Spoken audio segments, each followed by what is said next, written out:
اعوذ باللہ من الشیطان الرجیم بسم اللہ الرحمن الرحیم۔ معزز سامعین حضرات اور میرے بزرگوں اور دوستوں اور میرے پیر بھائیوں، سب کو السلام علیکم ورحمۃ اللہ وبرکاتہ۔ اور آج میں آپ کے پیشے خدمت کر رہا ہوں پیر و مرشد شاہ شرافت میاں رحمۃ اللہ علیہ کی مستقل پیر و مرشد کی خدمات۔ ارے ناداں زباں پر سکوائے محبوب لاتا ہے، ارے ناداں زباں پر سکوائے محبوب لاتا ہے، جو لب کھولے تو شان عاشقی پر حرف آتا ہے، جو لب کھولے تو شان عاشقی پر حرف آتا ہے، کہیں اہل وفا کوئی شجاعت لب ہلاتا ہے، کہیں اہل وفا کوئی شجاعت لب ہلاتا ہے، محبت میں ایک ایسا وقت بھی انصاف پہ آتا ہے، کسی کی کیا خود اپنی شکل پہچانی نہیں جاتی، کسی کی کیا خود اپنی شکل پہچانی نہیں جاتی، کسی کی شکل کیا خود اپنی شکل پہچانی نہیں جاتی، اسی طرح سے ارے ناداں زباں پر شکوائے محبوب لاتا ہے۔ آئیے میں آپ کو بتاتا ہوں کہ پیر و مرشد شاہ محمد شرافت میاں حضور علیہ رحمۃ اللہ علیہ مستقل اپنے پیر و مرشد کی خدمت میں حاضر ہوئے۔ آپ جب پیر و مرشد کی خدمت میں حاضر ہوئے 1935 مئی 1935 میں آپ نے اپنا وطن گھر بار سب چھوڑ کر مستقل پیر و مرشد کی خدمت میں رہنا شروع کر دیا، اور پیر و مرشد کے حکم سے ملازمت سے مستعفی ہو کر جو کچھ ملازمت کا فنڈ وغیرہ ملا سب کا سب آپ نے پیر و مرشد کی خدمت میں پیش کر دیا، اور یوں ہی نہیں بلکہ اپنی کل جائیداد و ملکیت بھی فروخت کر کے سب پیر و مرشد کی نذر کر دی۔ جائیداد وغیرہ فروخت کرنے کا واقعہ اس طرح ہے جیسے کہ ہم آپ کے سامنے پیش خدمت کر رہے ہیں کہ ایک روز پیر و مرشد شاہ محمد بشیر میاں رحمۃ اللہ علیہ نے آپ کی موجودگی میں ایک مرید سے فرمایا، حکیم جی زمین جائیداد فروخت کر کے فراغت حاصل کرو اور آپ ہمیشہ اللہ اللہ میں لگ جاؤ۔ پیر و مرشد نے حکیم صاحب سے ارشاد فرمایا تھا، پر اشارہ حضور پیر و مرشد شاہ شرافت میاں کی طرف تھا۔ آپ نے فرماتے دیکھتے کہ یہ کہا کہ تو حکیم جی سے تھا، آپ نے اپنی ماتھے کی نگاہوں سے دیکھا کہ یہ کہا تو حکیم جی سے تھا، مگر منشا اور اشارہ ہماری طرف تھا، لہذا ہم نے اس کو پہچان کر، اس بات کو جان کر، اپنے ماتھے کی نگاہوں سے دیکھ کر پیر و مرشد کے ارشاد کو قبول فرما کر آپ گھر جا کر کل زمین و جائیداد جو بھی آپ کے حصے میں تھی سب بیچ ڈالی، اور جو کچھ ہاتھ آیا سب پیر و مرشد کی خدمت میں لا کر حاضر کر دیا۔ آپ فرماتے تھے کہ جس روز ہم نے زمین اور جائیداد کی رقم پیر و مرشد کو نظر کی، اسی روز سے حضرت پیر و مرشد نے دونوں وقت روزانہ لنگر شروع کر دیا۔ اس سے پہلے پیر و مرشد شاہ بشیر میاں رحمۃ اللہ علیہ کی یہاں پر ایک وقت کا لنگر تھا، اور جب حضرت شاہ شرافت علی میاں حضور رحمۃ اللہ علیہ نے اپنی پوری جائیداد اور اپنا فنڈ کا پیسہ جو بھی آپ کے پاس تھا سب پیر و مرشد کی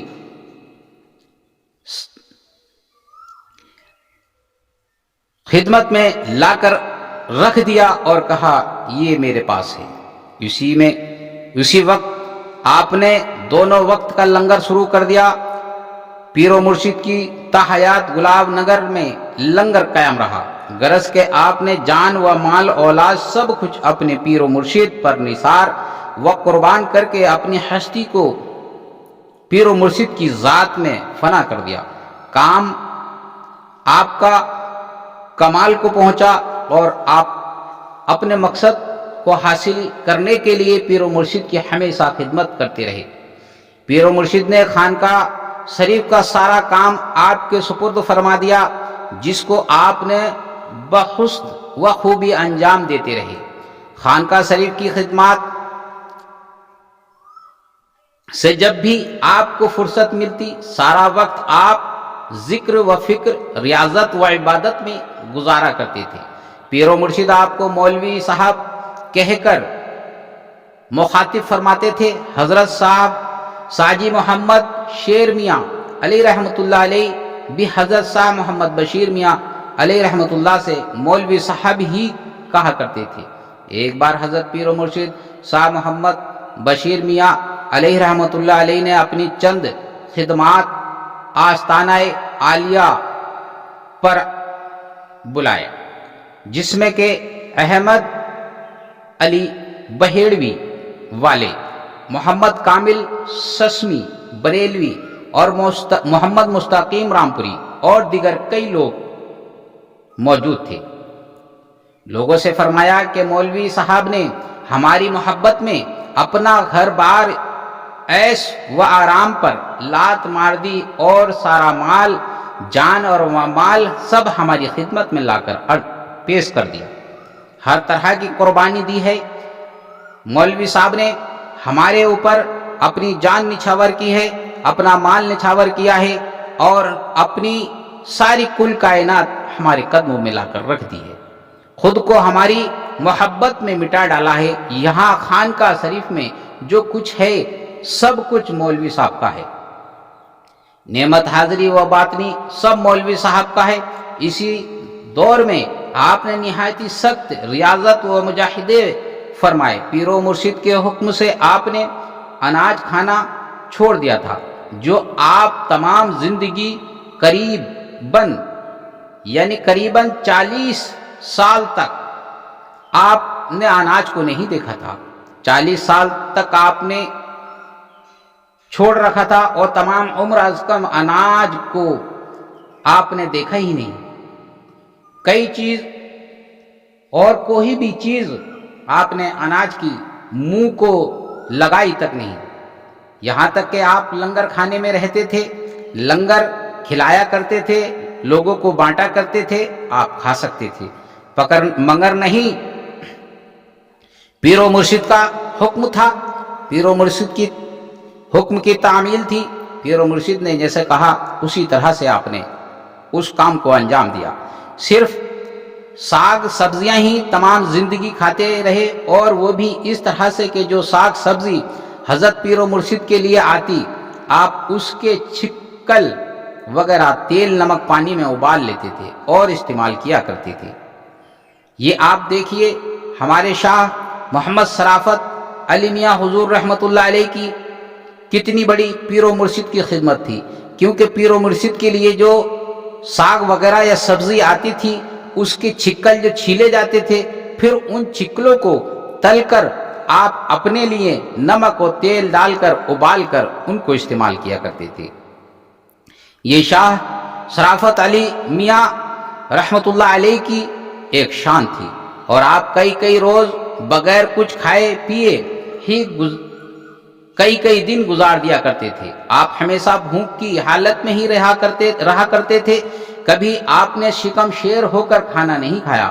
اتنا ہی نہیں بلکہ آپ نے کبھی پیٹ بھر کر آپ نے کھانا تناول ہی نہیں فرمایا، اور جو زندگی رہنے کے لیے ضروری ہوتا ہمیشہ آپ اتنا ہی کھانا تناول فرمایا کرتے تھے، اور ہمیشہ بھوک اور پیاس میں ہی رہتے، اور ریاضت اور عبادت میں ہمیشہ آپ مشغول رہتے، اور آستانہ شریف کی تمام خدمات کیا کرتے تھے۔ کھانا پکانا، کھلانا، مہمانوں کی خاطرداری، اور جو بھی لوگ ہوتے، جو بھی کام ہوا کرتا اس کو بخوبی انجام دیا کرتے تھے۔ اور لکڑی پھاڑنا، گلہ وغیرہ لانا اور جانور وغیرہ خرید کر لانا، یہ سارے کام آپ ہی کے سپرد تھا۔ ان تمام ذمہ داریوں کو انجام بخوبی دیتے ہوئے جو بھی وقت ملتا آپ پیر و مرشد کی خدمت میں حاضر رہتے، اور جس کام کا حکم ہوتا فوراً بجا لاتے، اور کوئی کام نہیں ہوتا تو ہمتاً غوث ہو کر پیر و مرشد کی خدمت میں بیٹھ جاتے، اور پیر و مرشد کے ارشادات سے آپ استفاد فرمایا کرتے تھے۔ ذکر و فکر کی مجلس ہوتی تو ذکر و فکر میں لگ جایا کرتے تھے۔ جب مجلس برخاست ہوتی اور حضرت پیر و مرشد حجرے میں تشریف لے جاتے تو آپ بھی لنگر کھانے میں آ جاتے اور کام کاج میں لگ جاتے۔ پیر و مرشد کے حکم کی تعمیل کے لیے ہمہ وقت آپ تیار رہتے۔ حضرت پیر و مرشد نے آپ کو ایک حجرہ اللہ اللہ کرنے کے لیے دے دیا تھا۔ جب کبھی آپ کو فرصت ہوتی آپ حجرے میں جا کر تھوڑا بہت آرام کرتے اور اللہ اللہ بھی کرتے رہتے تھے۔ آپ فرماتے تھے پیر و مرشد نے ہم کو اسی حجرے میں چلا کرنے کا حکم فرمایا، اور دیوان حافظ ہم کو یہ کہہ کر دیا کہ یہ جب کبھی بھی طبیعت آپ کی گھبرائے تو ان کو یاد کر لینا اور ان کو پڑھ لینا۔ تو اس کو آپ نے پڑھ لیا، اس کو پڑھ لیا کرنا، لہذا چلے میں جب کبھی ہماری طبیعت گھبراتی ہم دیوان حافظ پڑھ لیا کرتے تھے۔ اس کو پڑھنے سے بہت انصرا قلب اور کیفیت اور وہ سرور حاصل ہوتا تھا اور ہمیں بہت سکون ملتا تھا۔ اب اسی حجرے کی جگہ پر حضرت پیر و مرشد کے روضہ انور کا پچھمی صدر دروازہ ہے، جس سے طالبان فیض و اکرام باریاب ہوتے ہیں۔ آپ کو اپنے پیر و مرشد کی تعظیم و تقریم اور اس درجہ ملحوظ تھی کہ اس سے زیادہ آپ کو اور کوئی چیز پسند نہیں تھی۔ آپ خود فرماتے ہیں کہ ہم سے جب اللہ اللہ تو زیادہ نہیں ہوتی تھی، مگر ہم وقت اسی فکر میں رہتے تھے کہ ہم اللہ اللہ زیادہ کریں، ہم جو بھی کریں اللہ کی رضا کے لیے کریں اور پیر و مرشد کو راضی کرنے کے لیے کریں، وہ حضرت پیر و مرشد کی منشا کے موافق اور عین رضامندی میں ہو۔ اسی واقعے پر پیر و مرشد نے آپ کو عمدہ قسم کی چپلیں عنایت فرمائیں اور اپنے سامنے ہی پہننے کا حکم دیا۔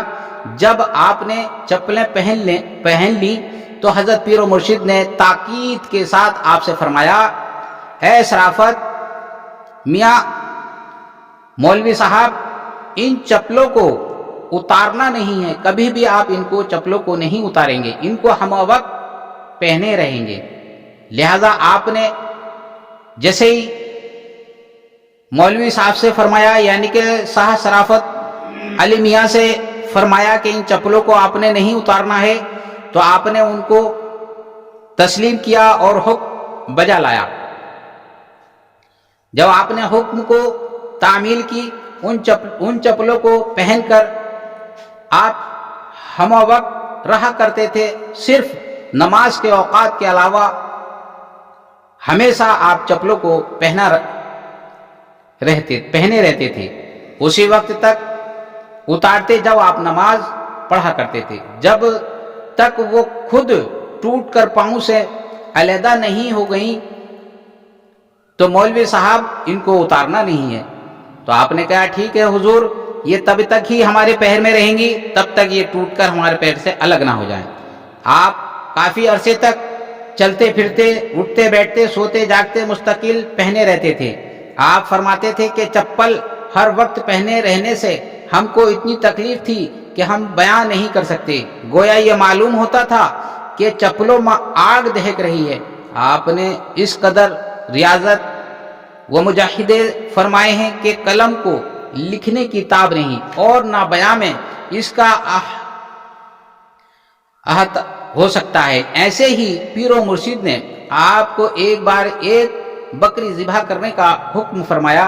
بکری ذبح کرتے وقت آپ کے ہاتھ میں چھری لگ گئی۔ حضرت پیر و مرشد کو جب یہ معلوم ہوا تو آپ کو بلا کر ہلدی، چونا، نمک اور تیل کا پھایا زخم پر باندھنے کے لیے فرمایا۔ 8-9 مہینے آپ یہی پھایا باندھتے رہے، زخم اچھا ہونے کی بجائے اور بڑھتا رہا۔ لوگوں نے کسی دوسری دوائی کو زخم پر لگانے کے لیے مولوی صاحب سے کہا کہ مولوی صاحب دوسری دوائی لگا لیجئے، اس کو نہ لگائیں، مگر آپ نے ایک بھی کسی کی نہیں سنی، اور یہاں تک کہ آپ کا زخم بڑھتا رہا مگر آپ نے اس کو لگانا نہیں چھوڑا۔ جب کافی آپ سے اصرار کیا گیا تو آپ نے کہا کہ یہ میرے پیر و مرشد کا حکم ہے، میں اس کو کیسے ٹال سکتا ہوں؟ اگر چاہے یہ زخم زیادہ ہو یا گل جائے، کچھ بھی ہو، میں اس کو نہیں چھوڑوں گا۔ اگر ٹھیک ہوگا تو اسی سے ہوگا، یا اگر بدلوائیں گے تو پیر و مرشد کہیں گے تبھی میں اس کو چھوڑ سکتا ہوں، باقی میں اس کو لگانا نہیں چھوڑوں گا۔ آپ کو جب لوگوں نے دیکھا کہ مولوی صاحب نہیں مانیں گے تو آپ کو پھر کسی نے کوئی بات آگے دوائی لگانے کے لیے نہیں بولا۔ اسی سے کافی عرصے تک آپ اس کو لگاتے رہے، اور اس کے بعد 7 مہینے کے بعد آپ کا زخم اچھا ہو گیا۔ آپ نے حضرت پیر و مرشد کی رضا جوئی کو ہی اپنا مقصد بنا لیا تھا۔ حضرت پیر و مرشد شاہ محمد بشیر میاں علیہ رحمۃ اللہ علیہ کی آپ پر خصوصی نوازش، کرم اور قدرت منزل اور شفقت اور محبت دیکھ کر خانقاہ شریف کے بعد خدمات حسن و آداب کے ساتھ آپ سے کینہ رکھنے لگے، اور لوگ جو ہے کینہ رکھنے لگے آپ سے۔ جب آپ کو یہ دیکھا کہ پیر و مرشد مولوی صاحب سے اتنی محبت رکھتے تو آپ کے جتنے اور لوگ تھے وہ آپ سے کینہ، حسد و غیبت رکھنے لگے۔ تو پیر و مرشد نے دیکھا کہ آپ کو طرح طرح کی ایذائیں پہنچانے کی فکر میں لگے رہتے تھے، آپ ہمیشہ صبر و تحمل سے کام لیتے تھے۔ جب آپ بہت پریشان ہو گئے تو پیر و مرشد سے اجازت لے کر ککرالا مکان پر چلے آئے۔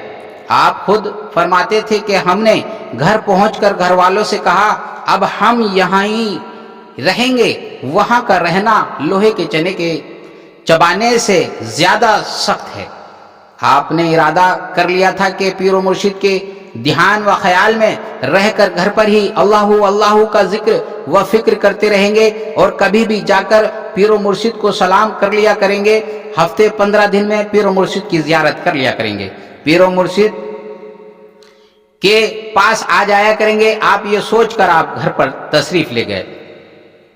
پیری مریدی سے آپ کو کوئی شوق نہیں تھا، نہ آپ کو اتنا کوئی اس سے دلچسپی تھی کہ میں پیرا مریدی کروں، اور نہ اس طرف آپ کا دھیان تھا۔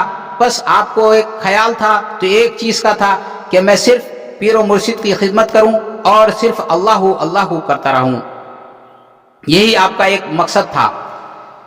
پر آپ فرماتے تھے کہ ہم مرید تو اس خیال سے ہو گئے تھے کہ ذکر و فکر میں خوشو و خرو پیدا ہو جائے گی، غرض کہ ہمیں گھر پر آئے ابھی 2-4 دن ہی ہوئے تھے کہ سب گھر والے بیمار ہونا شروع ہو گئے۔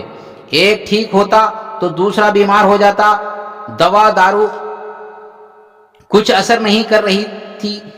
آخر پریشان ہو کر ہم نے والد محترم سے کہا کہ جب تک ہم یہاں رہیں گے یہی حالات رہیں گے، قبلہ پیر و مرشد ہم کو یہاں رہنے نہیں دیں گے۔ والد صاحب نے فوراً فرمایا تم یہاں رکے ہی کیوں ہو، بریلی جاؤ، ہم تمہیں میاں حضور کو دے چکے ہیں۔ لہذا ہمارے گھر سے روانہ ہوتے ہی سب صحت یاب ہو گئے، جیسے کسی کو کچھ ہوا ہی نہیں تھا، اور سارے لوگ ٹھیک ہو گئے۔ آپ کی والدہ ماجدہ فرماتی ہیں کہ یہ بے قراری اور بے آرامی دیکھ کر آپ رونے لگی اور دعا کرتی تھی، اللہ تبارک و تعالیٰ سے گڑ گڑا کر کہتی تھی یا الہ العالمین، میرا غریب بچہ جو تیری آرزو و طلب میں سب سے برگزشتہ اور لذت جوانی سے کنارہ کس ہے، اس کی دلی مراد پوری فرما، اور اعلیٰ سے اعلیٰ مرتبہ اپنی قربت و معرفت کا اس کو عطا فرما۔ آپ کی والدہ ماجدہ نے یہ دعا دی، آپ وہاں سے چل دیے۔ جیسے ہی آپ دروازے سے باہر تشریف لائے تو آپ کی والدہ ماجدہ فرماتی ہیں کہ گھر میں بالکل سکون ہو گیا اور کوئی بھی بیماری گھر میں نہیں تھی اور سارے گھر والے ٹھیک ہو گئے۔ آپ کی والدہ محترمہ اکثر حضور پیر و مرشد شاہ مولانا محمد بشیر میاں حضور علیہ رحمۃ اللہ کی خدمت میں حاضر ہوتی۔ حضرت پیر و مرشد آپ پر بڑی شفقت فرماتے اور نہایت ہی محبت سے ان سے گفتگو فرمایا کرتے تھے۔ آپ جب کبھی بھی مولوی صاحب یعنی شاہ شرافت میاں حضور علیہ رحمۃ اللہ علیہ کے بارے میں گفتگو کرتی تو آپ ہمیشہ پیر و مرشد سے شاہ محمد بشیر میاں رحمۃ اللہ علیہ سے ارشاد فرماتی کہ بیٹے کا خیال رکھو اور ان کو کہیں جانے مت دینا، اور اللہ تبارک و تعالیٰ سے دعا کرتی انہیں اعلیٰ سے اعلیٰ مرتبہ عطا فرما۔ تو انشاءاللہ پیر و مرشد کو وہی مرتبہ عطا ہوا، کیونکہ والدہ کی دعا تھی اور والدہ ماجدہ ہمیشہ آپ کے لیے دعائیں کرتی تھی۔ تو اسی طرح سے میں نے یہ آپ کو بتایا۔ انشاءاللہ اگر کوئی مجھ سے کوتاہی ہوئی ہے یا کوئی مجھ سے لغزش ہوئی ہو تو میں معذرت چاہتا ہوں اور آپ کی اصلاح کا طلبگار ہوں۔ السلام علیکم ورحمۃ اللہ وبرکاتہ۔